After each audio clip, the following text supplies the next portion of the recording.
It's a pleasure to be with you all today, and it's really a pleasure to be with Mike Serafin, who was the Artemis 1 mission manager and is also the Artemis 3 mission manager that's hopefully going to put astronauts on the moon. It's a real pleasure to be sharing the stage with you, Mike. Thank you. Yeah, thanks for having me today, and it's an honor to be here to talk to the Chamber and to talk with you, Chris. Yeah, great. So Artemis 1, it had a little bit of a fitful start, but in the end was a very successful mission, it seemed. And this was the flight of the Orion crew capsule without anyone on board, but went around the moon to sort of set the stage for future missions. I'm just curious, Mike, if, what sort of lessons learned did you get from that you're now carrying forward to some of the future missions? Yeah, we learned fundamentally that we have a foundational deep space human transportation system in place, and the Artemis 1 mission proved out our rocket, proved out our spacecraft, and proved out our ability to launch, fly, and recover humans to the vicinity of the moon and back. On the walk over here, I was reflecting on where we were a year ago, and we had technical issues, we had hydrogen leaks, and we were just about to experience a hurricane that would force a rollback. And we had to overcome that, and we really appreciate the patience and the perseverance of all of our partners in commercial industry, as well as our government partners, to bear with us through that, because it proved out that we were on the right path. Right. So Artemis 2, currently scheduled for the end of next year.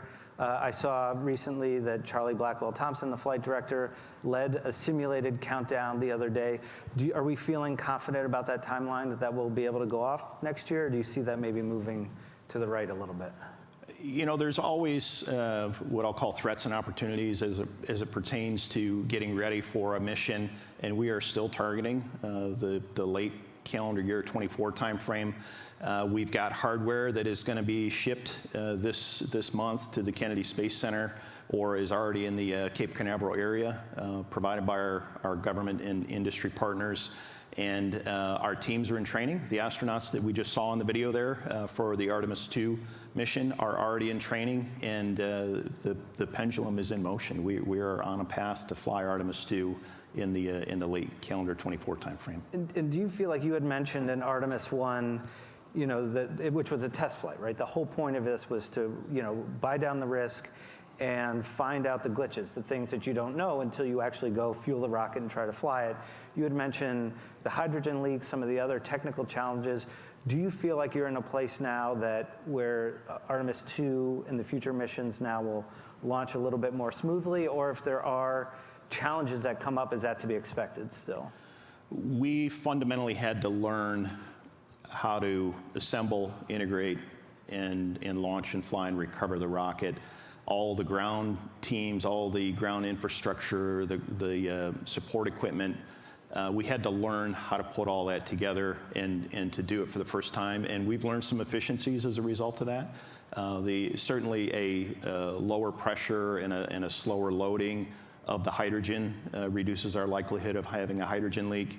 Certainly, flying the vehicle through the flight environment showed that on the power side of the Orion spacecraft that we have some components that are a little bit glitchy, and we're still working through some of that.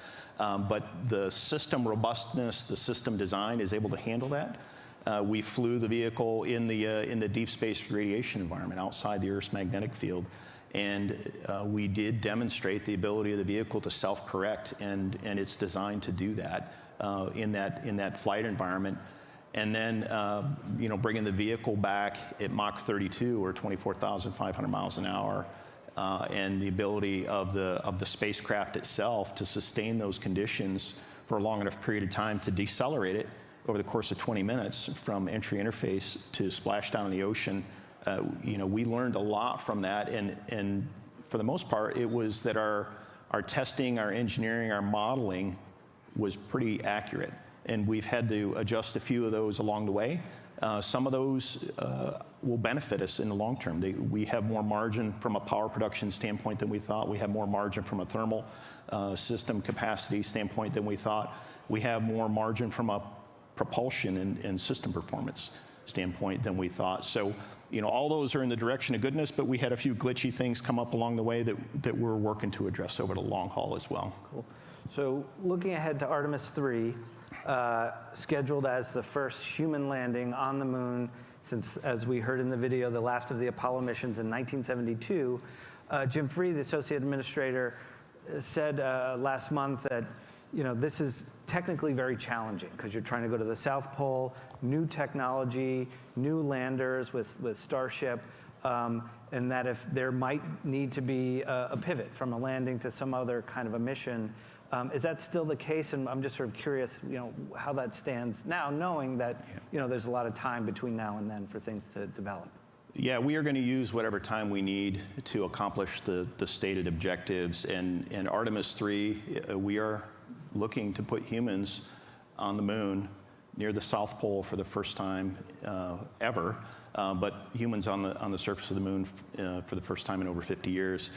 There are a number of technical challenges in front of us, and our commercial partners and our international partners are working through that with us. Some of them are, simple production supply chain challenges that we have. Some of them are advancing the state of the art in technology, things like cryofluid management in the spaceflight environment, and doing in space propellant storage and propellant transfer are fundamental to executing the Artemis 3 mission. So, we are working with our partners to understand those challenges and advance the technology readiness as quickly as we reasonably can, but we are not going to take unnecessary risks along the way. So it's really take the time, understand the risk, and then understand what your risk posture is. And then, if there's an off-ramp that's necessary, we may choose to take that in the future. We're not ready to do that right now. See, I think a lot of people look at this, and you might get a lot like, hey, we went to the moon 50 years ago. Why is this so hard? But what you're trying to do now is really fundamentally different in terms of landing in a different spot.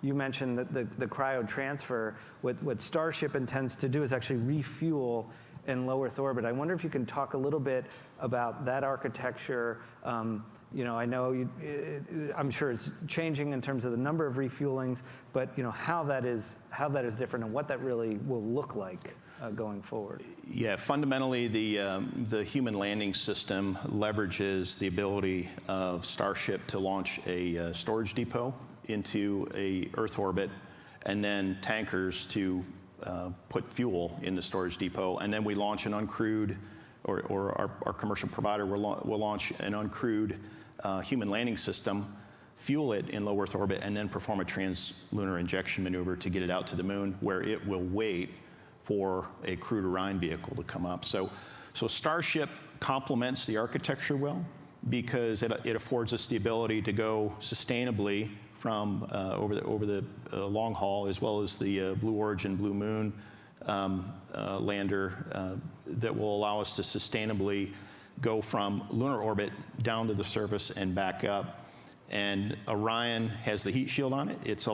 It's as well as an abort system that we hope to never have to use to safely get our astronauts from Earth to the vicinity of the moon and then back into the Earth's atmosphere. So all these pieces architecturally complement each other, and our ability to leverage not only our commercial partnerships and their contributions, but also our international partnerships moving forward, make this fundamentally different than Apollo. In addition to our destination, we are going to a region of the moon that hasn't been explored by humans before, and that allows us new scientific opportunities.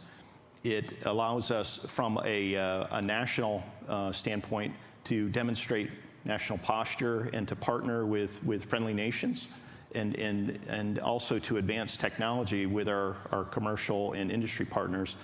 But it also affords us the ability to inspire young men and women that want to seek careers in the fields of science, technology, engineering, and math, and create that next generation of engineers and mathematicians and scientists. Yeah. Last question, because we're running out of time. I wonder if you can talk about the importance of where we're going this time, right? The Apollo era went to the equatorial regions of the moon. Now NASA's aiming for the South Pole. Incidentally, so is China. Can you talk about how much more difficult it is to get there and to operate and work there in a sustainable way, and sort of why that is, what the significance is. Yeah, it is a much more challenging area to get to because it is not in the Earth-Moon plane. We actually leave the Earth-Moon plane and basically go 90 degrees out of plane from a physics standpoint to get to the South Pole of the Moon. We know that there are resources in the vicinity of the South Pole of the Moon in what are called permanently shadowed regions that could be used to generate oxygen, water, or propellant in the future. That is part of a larger sustainability approach that we won't have to transport every single item from Earth, a 250,000 miles away to the Moon in order to operate and sustain humans there and have missions there. It allows us to put some capability in the vicinity of the Moon to complement and be part of this larger sustainability approach. Well, there you have it. In less than 15 minutes, we've mapped out the plan of the Moon. So thank you, Mike. We really appreciate it. All right, thank you, everybody. Thank you. Thanks.